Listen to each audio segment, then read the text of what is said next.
everyone, welcome back. Today we're diving into something special. TIFU. Today I messed up. The moments that make you want to crawl into a hole and never come out. These are stories from people who did something so embarrassing, so cringeworthy, so monumentally awkward that they had to share it with the internet.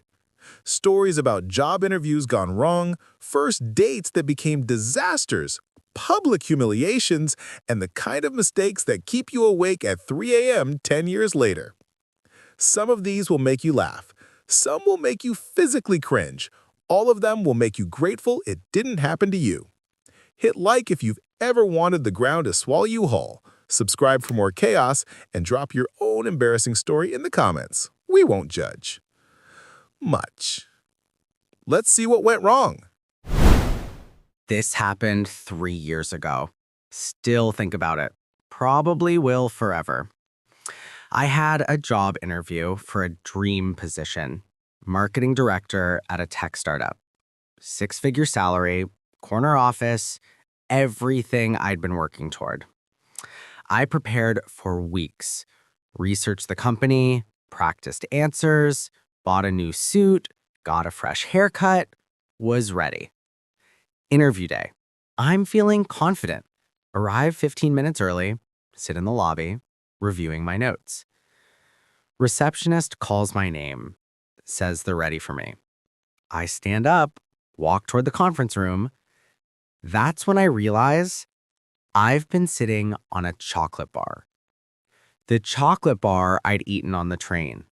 Threw the wrapper away, apparently not all of it, because there's now a massive brown stain right across my ass on my brand new gray suit. It looks exactly like I shit myself. Exactly like it. I'm in the lobby, about to walk into an interview with what appears to be fecal matter all over my pants. I consider running, just leaving, but I can't. This job is too important. So I do the worst possible thing. I decide to go through with it. I walk into the conference room, 3 people on the hiring panel. I shake their hands, sit down facing them. My back is to the wall. They can't see the stain. If I just don't stand up, I'm fine. Interview goes well, really well. I'm answering perfectly. They're nodding, smiling. I'm crushing it. Then the CEO says, "Why don't we give you a tour of the office?" No. I can't stand up. I say I'm fine, that I saw it on the way in. They insist, say they want to show me where I'd be working. I have no choice. I stand up, turn to follow them. One of the interviewers gasps, audibly gasps. The CEO says, do you need a moment? I look down. The stain is worse than I thought. Huge, dark brown, unmistakable. I try to explain, say, it's chocolate from the train. Show them my hands. No chocolate on them, which somehow makes it worse. They're all staring. Nobody's saying anything, just staring. I say I should go. They don't argue. I walk out of that office, past the receptionist, past everyone in the lobby, with a visible shit stain, real or imagined. Got the rejection email that evening. We've decided to go in a different direction. I'm sure they did. A direction away from the guy who apparently shit himself in the conference room. 3 years later, still haven't fully recovered.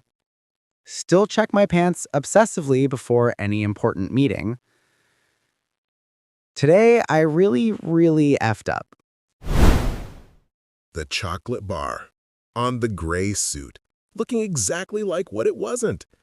And he made the decision to go through with the interview anyway. Which, honestly, respect for the commitment. But also, my guy, no. The CEO suggesting a tour, the audible gasp, the immediate rejection email that evening. This is the TIFU energy, the well-intentioned decision that cascades into absolute disaster, the moment where every choice you make somehow makes it worse. 3 years later, and he still checks his pants before meetings.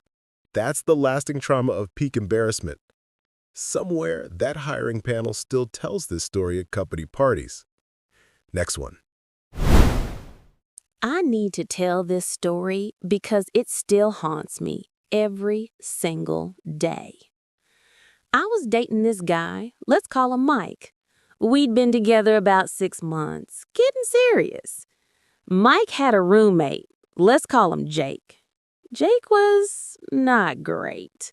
Messy, rude, constantly eating our food, making inappropriate comments, just an all-around terrible roommate. I complained about Jake constantly, to my friends, to my sister, to anyone who'd listen. One day, Mike's at work. I'm texting my best friend, venting about Jake. Again. I type out this long message about how Jake is disgusting, how he leaves the bathroom a mess, how he makes creepy comments about my appearance, how I wish Mike would kick him out, how Jake is probably gonna be single forever because he has the personality of expired mayonnaise. Expired mayonnaise. I was proud of that line. I hit send, continue my day. 5 minutes later, my phone rings. It's Mike. He sounds weird. Asks if I meant to send that text. What text? The one I sent my best friend about Jake? Long silence. Then Mike says, "You sent it to Jake." No, I didn't. I sent it to Sarah, my best friend Sarah. Mike says you sent it to Jake. Our Jake, my roommate Jake. My stomach drops. I open my messages. Look at the last text I sent. It's to Jake, not Sarah. Jake.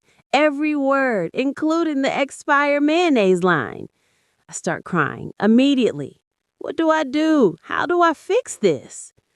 Mike says Jake read it 2 minutes ago. He's in his room, hasn't come out. I want to die, actually want to cease existing. How did I send it to him? How? Mike says my contact for Jake is right above Sarah in his phone. I must have clicked the wrong one. I have to go over there, have to apologize in person. Can't just leave it. I drive to their apartment, mortified, crying, practicing apologies. Jake opens the door, won't make eye contact, says it's fine. Clearly not fine. I try to apologize, say I was venting, didn't mean most of it, was just frustrated. Jake says, expired mayonnaise? That's what he's stuck on, the mayonnaise line. I apologize again. He says he gets it. He knows he's a bad roommate. He'll try to do better. Now I feel even worse. He's being nice, taking accountability. Meanwhile, I just destroyed him via accidental text. Mike and I broke up 3 months later. Unrelated reasons. But I think about Jake sometimes. Wonder if he's doing okay, if he found a better living situation, if he ever recovered from being compared to expired mayonnaise. I still triple check every text before I send it. Every single one.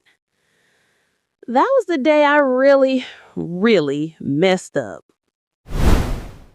Expired mayonnaise. To his face. Via accidental text. This is the nightmare scenario. The group chat complaint sent directly to the person you're complaining about. Modern technology's cruelest joke. And Jake took it well, apologized, said he'd do better, which somehow makes it worse. If he'd been angry, she could at least feel justified. But he was nice, accepted it, internalized being called expired mayonnaise. The fact that she still thinks about him 3 years later shows the weight of accidental cruelty, the permanent guilt of words you can't take back. Triple checking every text for the rest of your life is the price of that particular mistake. Moving on. Right, so this happened last year. Still processing it emotionally. Matched with this woman on a dating app. She was gorgeous, funny, smart, way out of my league. We chat for a week. She agrees to meet for dinner. I'm ecstatic, also terrified. I want to impress her, really impress her. So I suggest this fancy Italian restaurant, the kind with cloth napkins and 3 forks.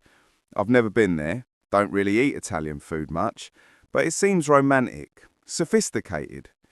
Date night arrives. I get there early, order wine, trying to look casual and worldly, failing at both. She arrives. She's even prettier in person. We start talking. It's going great, really great. She's laughing at my jokes. I'm not completely embarrassing myself. Food arrives. I ordered pasta, some fancy seafood thing. Looks amazing.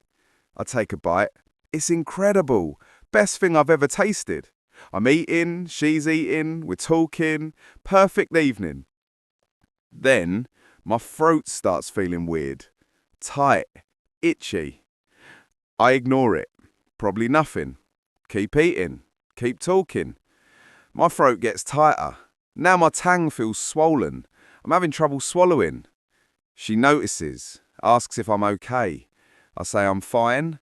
Voice sounds weird, raspy. Then I realise I'm having an allergic reaction. Serious one. I'm allergic to shellfish. Have been my whole life. Forgot to check what was in the pasta. There's clearly shellfish in it. My throat is closing, face is swelling, hands are itching. This is bad. I tell her I need to go to hospital, right now.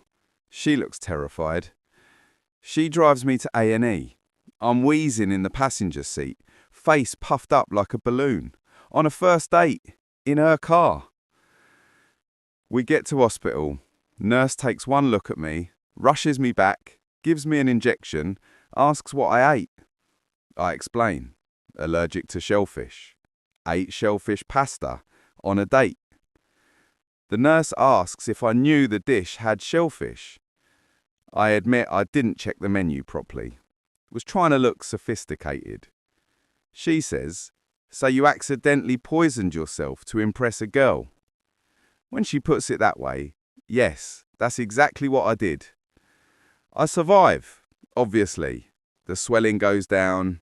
My date stayed the whole time, brought me water, was incredibly kind about the whole thing.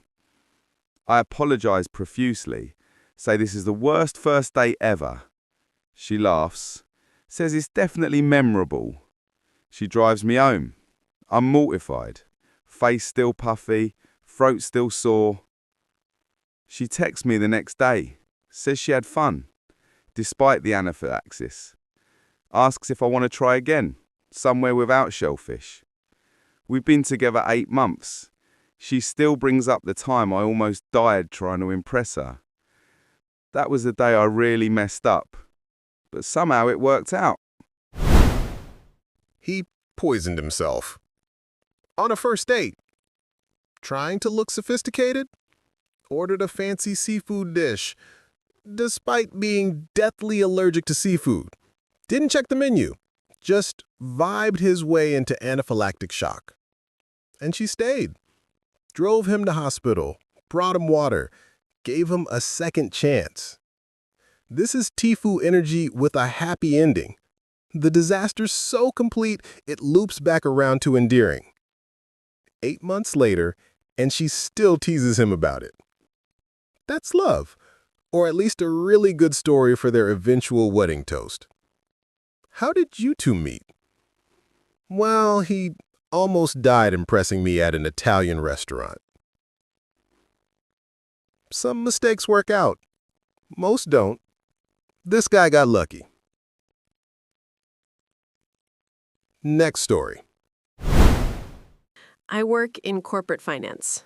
Big presentations are part of the job. I'm good at them. Confident, prepared. This story is about the day that all fell apart. I was presenting quarterly results to the entire executive team, CEO, CFO, board members, about 40 people in the room, plus another 100 on video call. Biggest presentation of my career. Potential promotion on the line. I spent 2 weeks preparing. PowerPoint was perfect. Every slide rehearsed. Every number triple-checked. I was ready. Presentation day. I walk into the conference room, connect my laptop to the projector, pull up my PowerPoint. CEO nods at me, indicates I should start.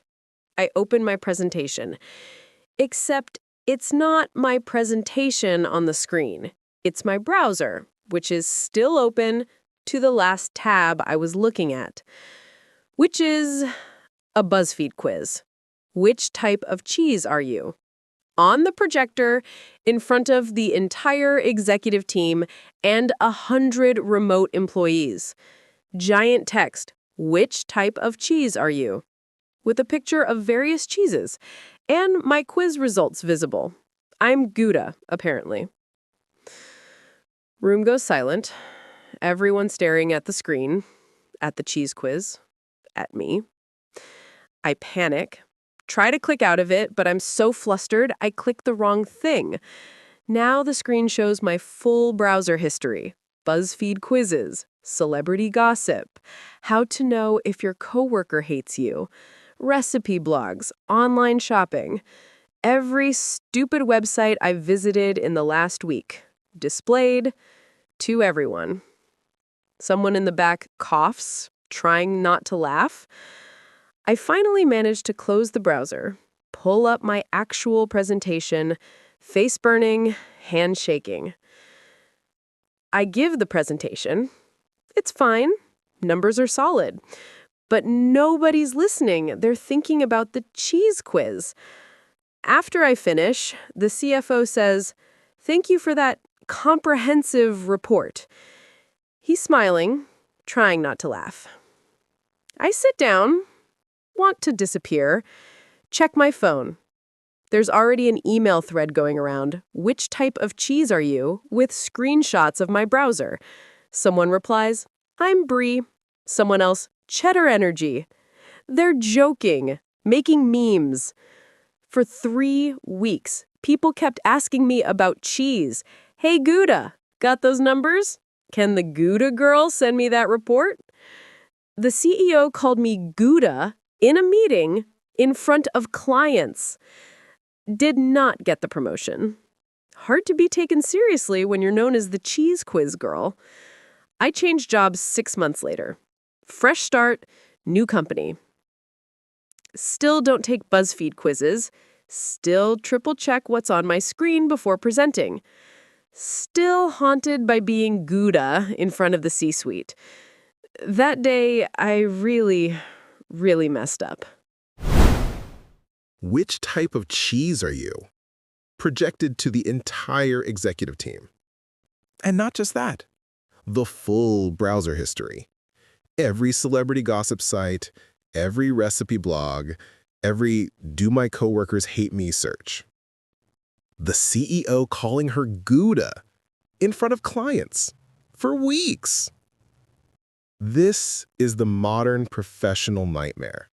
The technological slip that reveals you're human, that you do stupid quizzes when you should be working.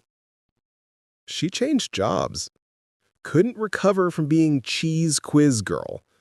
That's how permanent these moments are. Somewhere in that company, someone still has the screenshot, still brings it up at happy hours. And she's still Gouda. Forever Gouda. All right, so this is embarrassing, like really embarrassing. I joined a gym, New Year's resolution type deal, trying to get fit, impress the ladies, you know how it goes. Problem is, I'd never actually been to a gym before, just watched YouTube videos, thought I had it sorted. First day at the gym, I walk in, trying to look confident like I belong there. There's this really fit girl on the treadmill, gorgeous, running effortlessly. I decide I need to impress her. I get on the treadmill next to hers, set it to the same speed she's running, figure I'll match her pace, show her I'm athletic. She's running at whatever speed. Looks fast. I start running, immediately realise I've made a mistake. This is way too fast. But I can't slow down now. She might notice, might think I'm weak. So I keep running at this absolutely insane pace. Legs burning, lungs screaming, dying. I last maybe 30 seconds, then my foot catches wrong, I stumble, try to catch myself. Can't. I'm going too fast. I fall, sideways, off the treadmill while it's still running. I hit the floor. Treadmill launches my water bottle across the gym. My phone goes flying, my shoe comes off. I'm lying on the floor, treadmill still running next to me, making that aggressive treadmill sound. Everyone in the gym stops, just stops, stares at me. The fit girl stops her treadmill, asks if I'm okay. I can hear the concern, also the suppressed laughter. I say I'm fine, try to stand up. My leg buckles. I've twisted my ankle, badly. Gym employee comes over, helps me up, asks if I need ice, if I need to sit down. I say no, I'm fine, just gonna head out. I limp to the locker room, retrieve my shoe, collect my phone from where it's skidded under a weight rack, grab my water bottle from the other side of the gym. Everyone's still watching. Some are filming. Great. I leave. Never went back to that gym. Never. Can't show my face there again. Cancelled my membership online. Couldn't even call. Too embarrassed. My ankle was sprained, wore a boot for 2 weeks, had to explain to everyone what happened. How'd you hurt your ankle? Fell off a treadmill trying to impress a girl at the gym. Never trying to impress anyone at a gym again. Never going to a gym again, honestly. That day, I really effed up and also injured myself. Double F up. He matched her treadmill speed despite never having used a treadmill, despite having zero cardio fitness, just vibed it. Lasted 30 seconds, fell off sideways, launched his water bottle across the gym like a projectile, and people were filming. Of course they were filming. This is peak gym fail content. The confidence of someone who watches YouTube videos and thinks they've mastered a skill. The reality of physics and overestimation. Sprained ankle for 2 weeks, canceled membership, can never return to that location, all to impress someone who probably doesn't remember him. Somewhere on the internet, there's footage of this, and he knows it. Next one. My best friend got married last summer. Asked me to be maid of honor. I was thrilled. Also terrified because I had to give a speech. I hate public speaking. Absolutely hate it. But it's my best friend. I have to do this. I write the speech, rewrite it, practice it 100 times. It's good, funny, heartfelt, perfect balance. Wedding day arrives. Ceremony is beautiful. Reception starts, dinner, dancing. Everything's going great. Then it's speech time. Best man goes first. His speech is amazing, funny, touching. Everyone's crying, laughing. Now it's my turn. Pressure's on. I stand up, microphone in hand, look at my note cards, take a breath, start the speech. I'm doing great, getting laughs, people are smiling. I'm nailing it. Then I get to the part about how they met. I'm supposed to tell the story about them meeting at a coffee shop. Cute story, very romantic. But I'm nervous. And when I'm nervous, I don't think before I speak. Instead of the coffee shop story, I accidentally tell the real story about how they actually met, which was on Tinder after my friend's previous relationship ended badly with the guy who cheated on her at her cousin's house during Thanksgiving. I realize what I'm saying about halfway through the sentence, but I can't stop. The words just keep coming. I mention the ex's name, mentioned that he's actually here at the wedding because he's the groom's coworker. They had to invite him. Room goes silent. Bride's face goes pale. Groom looks confused. Ex-boyfriend is standing in the back, looking mortified. Bride's mother is staring at me like she's considering violence. I try to recover, say something about, but that's all in the past, that now she's found true love, that everyone makes mistakes. I'm making it worse, actively worse with every word. I end the speech as fast as possible. Sit down, want to die. The bride leans over, whispers, "We told everyone we met at a coffee shop. Nobody knew about the Tinder or the ex or any of that." Oh. I just revealed their fake origin story in front of 200 guests, including both sets of grandparents and the ex-boyfriend. Rest of the reception is awkward.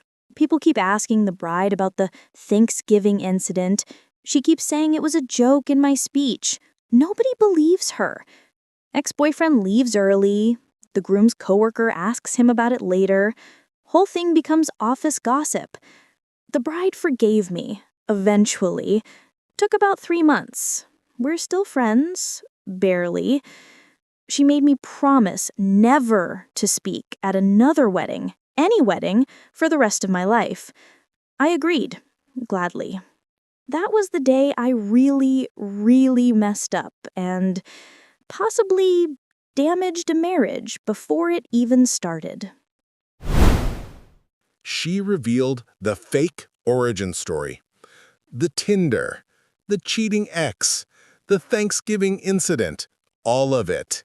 In front of 200 guests, grandparents, and the ex-boyfriend himself. And she realized halfway through, but couldn't stop. Just kept talking, making it worse. This is the nightmare version of public speaking anxiety, where your mouth operates independently of your brain, where you reveal secrets you didn't know were secrets. 3 months for forgiveness, lifetime ban from wedding speeches. That's the price. Somewhere, those grandparents are still processing that their granddaughter met her husband on Tinder after a Thanksgiving cheating scandal. And it's all on video. Wedding videographer got everything. Moving on.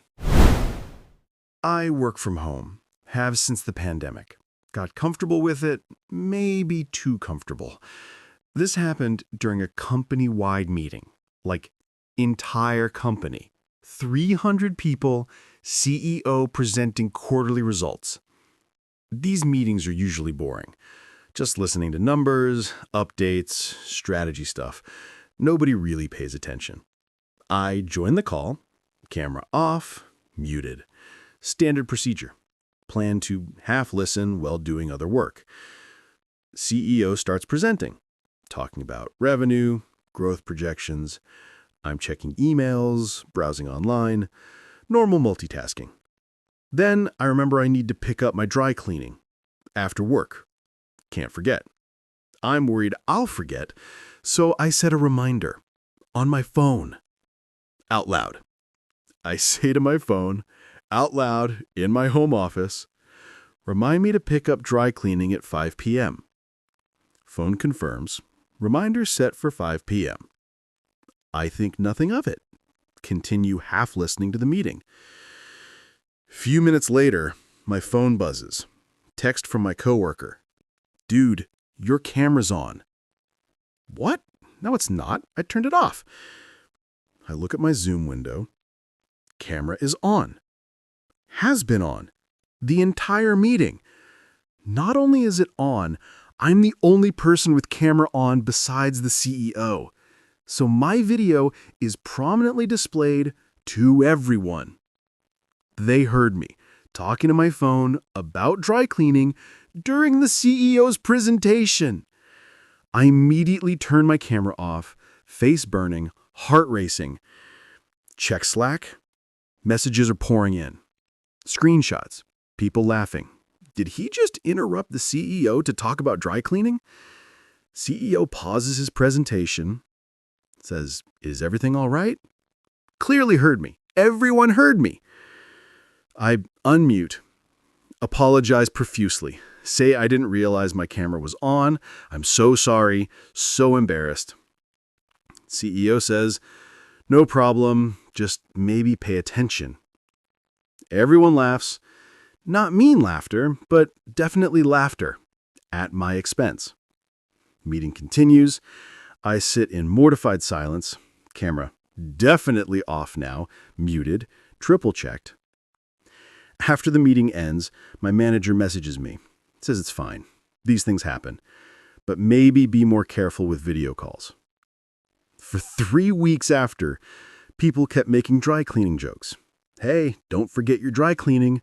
Or, "Should we schedule this meeting around your errands?" Someone changed my Slack nickname to Dry Cleaning Guy. IT had to reset it. I now physically cover my camera with tape when I'm not using it, even when Zoom says it's off. Don't trust it. And I never, ever set phone reminders during meetings anymore. Write things down like a caveman. His camera was on. The entire meeting. Solo spotlight next to the CEO talking about dry cleaning. 300 employees watching him interrupt quarterly results to remind himself about errands. And the CEO calling him out, politely, in front of everyone. Maybe pay attention? This is the remote work nightmare.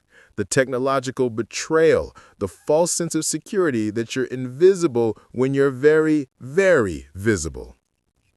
Became dry cleaning guy for weeks. People still probably bring it up at company events. And now he covers his camera with tape, lives in fear of Zoom, as he should. Remote work casualness meets corporate formality. It never ends well. Next story. I'm a teacher. Elementary school, 2nd grade. Love my job, love the kids. This story is about the worst parent-teacher conference of my life. I had this student, sweet kid, little girl, let's call her Emma. Emma was doing great. Good grades, well-behaved, lovely child. Parent-teacher conference time comes around. Emma's mom schedules a meeting. Standard stuff. Mom comes in, we sit down, I pull out Emma's work, start talking about how well she's doing. Mom's nodding, smiling, seems pleased.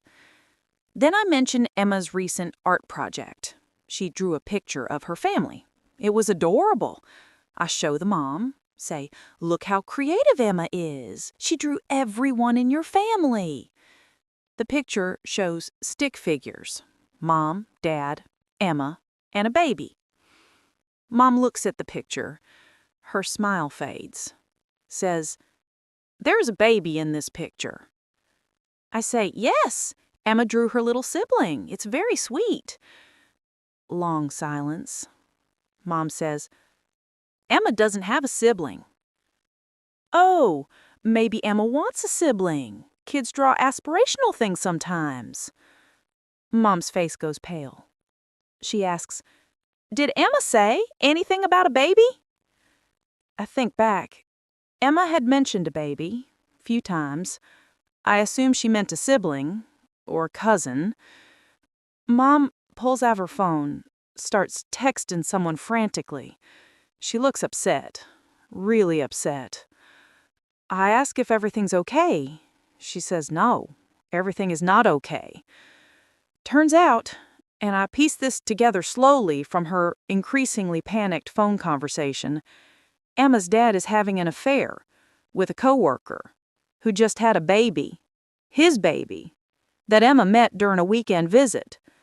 The picture Emma drew isn't her family. It's her dad's other family. Mom didn't know about the baby, knew about the affair. They were trying to work through it, but not about the baby. She just found out her husband has a secret child from her daughter's art project that I showed her at a parent-teacher conference. I'm sitting there, holding this crayon drawing, having accidentally revealed a family-destroying secret.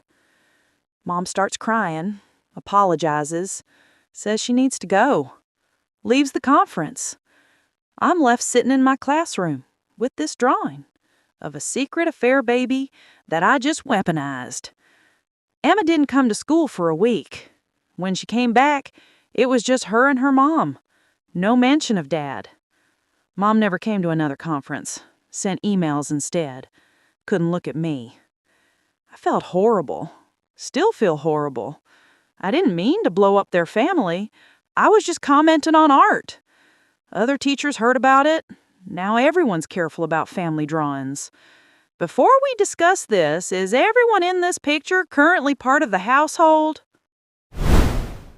She revealed a secret baby at a parent-teacher conference with a child's art project. This isn't even her fault. She didn't know. How could she know? Emma drew her dad's other family, and her teacher thought it was aspirational art. But the mom found out her husband has a secret child. In a second-grade classroom, looking at stick figures. That's brutal. This is the accidental devastation category of TIFU, where you didn't do anything wrong, but the universe used you as a delivery mechanism for catastrophic information. That teacher still thinks about this. Will probably think about it forever. The conference that ended a marriage. Somewhere, Emma's growing up knowing her crayon drawing changed everything. 3 more stories. Almost there. So, this is bad. Really bad. I work in tech, startup environment, casual workplace. Everyone's friendly. Lots of texting between coworkers. I had this coworker, manager. Let's call her Lisa. Lisa was intense, micromanaging, always on my case about deadlines. I was complaining about her to my buddy who also works there, via text, during work. I type out, Lisa is being a total witch about this deadline, except I didn't type witch. I typed a word that rhymes with witch, that starts with B. You know the one. Autocorrect changes it to Lisa is being a total beach about this deadline. Beach. Not the B word, beach. I don't notice the autocorrect, just hit send. Continue working. 5 minutes later, my phone buzzes. It's Lisa, my manager, the one I was complaining about. Message says, "Did you mean to send this to me?" My stomach drops. I check my messages. I sent the text to Lisa, not my buddy, Lisa. But it says beach, not the B word. So maybe she doesn't know what I meant?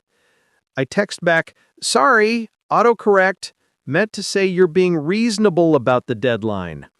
She replies, you typed something that autocorrected to beach. We both know what you typed. She knows.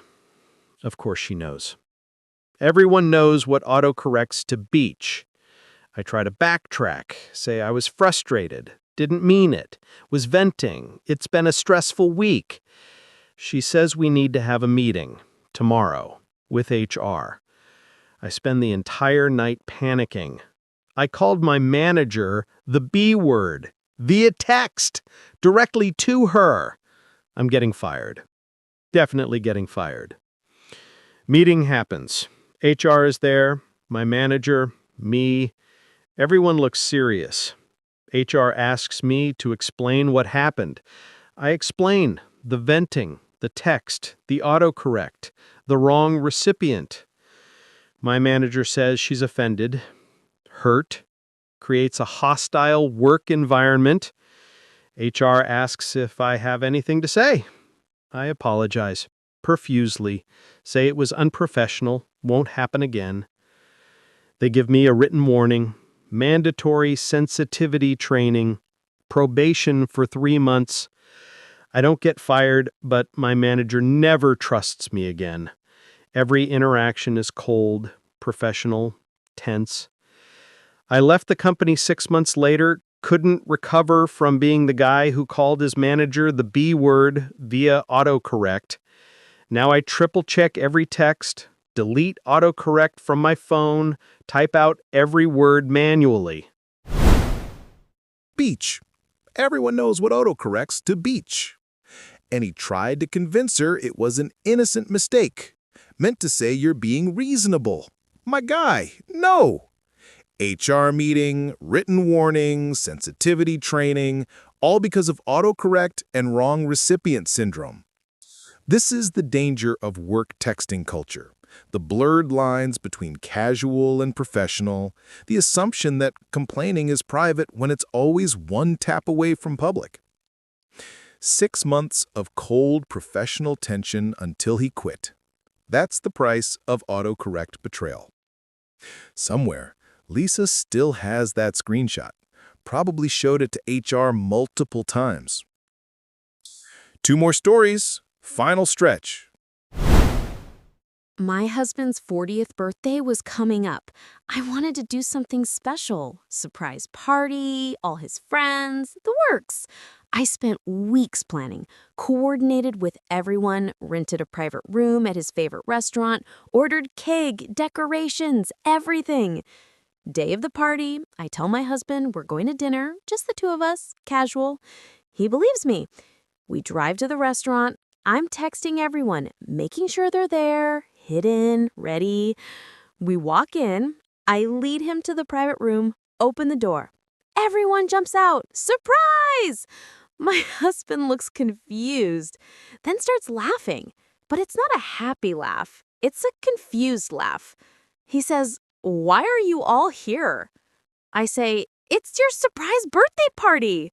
He says, "My birthday is next month." No, his birthday's today. I checked. I planned this for weeks. He pulls out his phone, shows me the calendar. His birthday is April 18th. Today is March 18th. I threw a surprise party on the wrong day, a month early. 40 people are standing in this private room, holding drinks, wearing party hats, staring at us. Someone says, "So, do we still party?" I'm mortified. How did I get the date wrong? I checked multiple times. Then I realized I looked at last year's calendar when his birthday fell on a different day of the week, planned everything around the wrong date. My husband finds this hilarious, keeps laughing, says this is the most me thing I've ever done. His friends think it's funny too. We decide to party anyway. It's already paid for. Everyone's here. But the entire night, people keep making jokes. "Happy early birthday. See you next month for the real one." The cake says happy 40th birthday with today's date, which is wrong. We have to explain to everyone who asks. My husband takes photos with the wrong date cake, posts them online, captions it, "My wife threw me a surprise party a month early." Gets hundreds of comments, people tagging me, making jokes about how I can't read a calendar. His actual birthday comes around a month later. He expects another party. I do not throw one. Once was enough. For years after, people would wish him happy birthday on March 18th, the wrong day, as a joke. His Facebook has 2 birthday dates now, the real one and the party one. She threw a surprise party on the wrong day, a month early, for 40 people.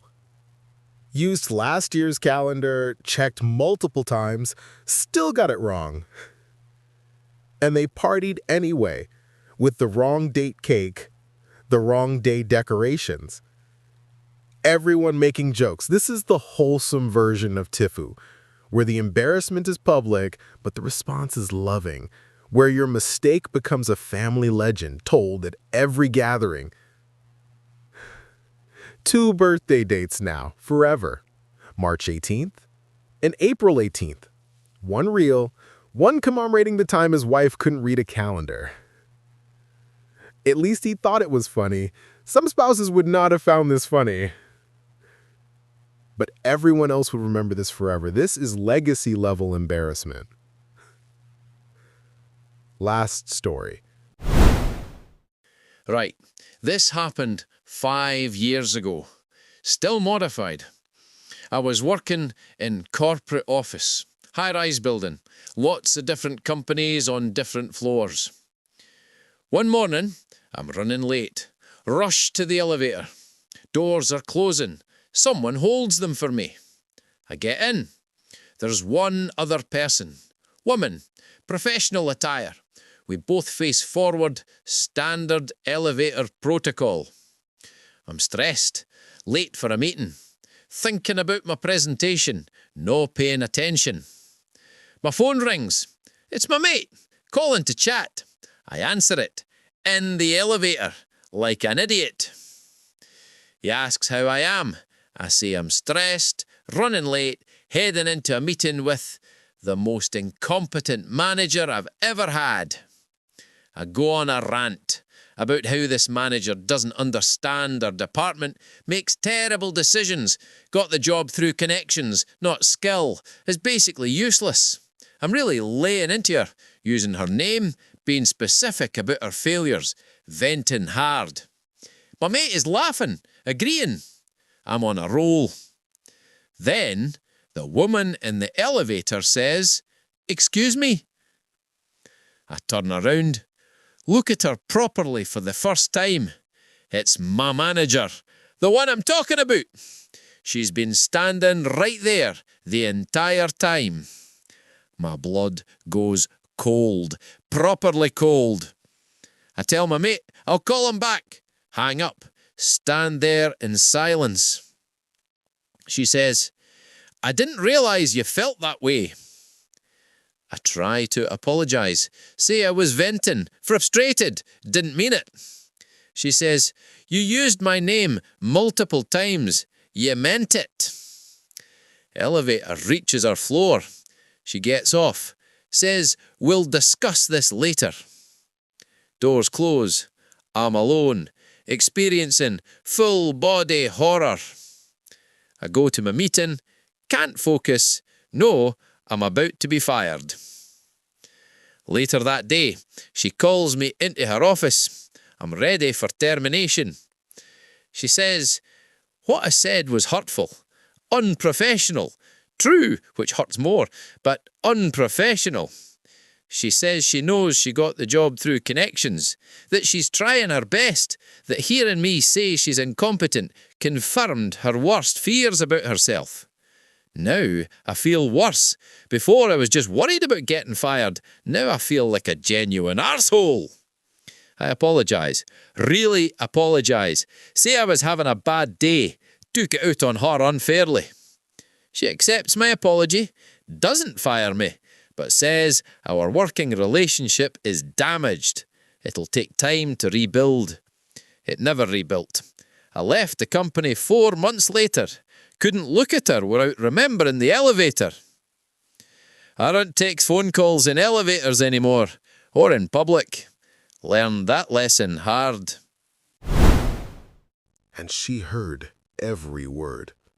Her name, the incompetent label, the got the job through connections accusation, all of it. The worst part isn't the professional consequences. It's what she said, that it confirmed her worst fears about herself. This is the category of TIFU that stops being funny, where you realize you genuinely hurt someone, where embarrassment turns to actual regret. He left 4 months later because he couldn't face her, because the shame was permanent. Most TIFU stories are about harmless embarrassment, chocolate on pants, wrong day parties, gym fails. This one is about casual cruelty, the things we say when we think no one's listening, and what happens when they are. 5 years later, and he still feels terrible. That's the difference between embarrassment and guilt. Let me wrap this up. So those were 11 TIFU stories. Today, I messed up. Today, I really, really messed up. chocolate stains that looked like something else, texts sent to the wrong person, first dates ending in anaphylaxis, cheese quizzes displayed to executives, gym falls captured on camera, wedding speeches revealing secrets, Zoom calls showing too much, art projects destroying families, autocorrect betrayals, wrong day surprise parties, and elevator confessions heard by the worst possible person. These are the moments that define us. Not our successes, not our proudest achievements, but the times we absolutely spectacularly messed up. The times we want to disappear, rewind, undo, but can't. Here's the thing about embarrassment. In the moment, it feels permanent, world-ending, unsurvivable. But most of these people lived, recovered, laugh about it now. Well, most of them. The elevator guy is still working through it. Reflective, we've all got these stories. Moments we replay at 3 a.m. years later. Things we wish we could take back. The job interview disaster. The text we can't unsend. The thing we said that we didn't mean, or did mean, but shouldn't have said. That's being human. Making mistakes, embarrassing ourselves, surviving it. If these stories made you cringe, good. That's the point. Hit like if you've ever wanted the ground to swallow you whole. Subscribe for more chaos and terrible decisions. And seriously, drop your TIFU story in the comments. We all have one. Sharing makes it hurt less. Probably. Thanks for watching. Triple check your texts, verify your camera is off. Don't eat food you're allergic to, and maybe take the stairs instead of the elevator.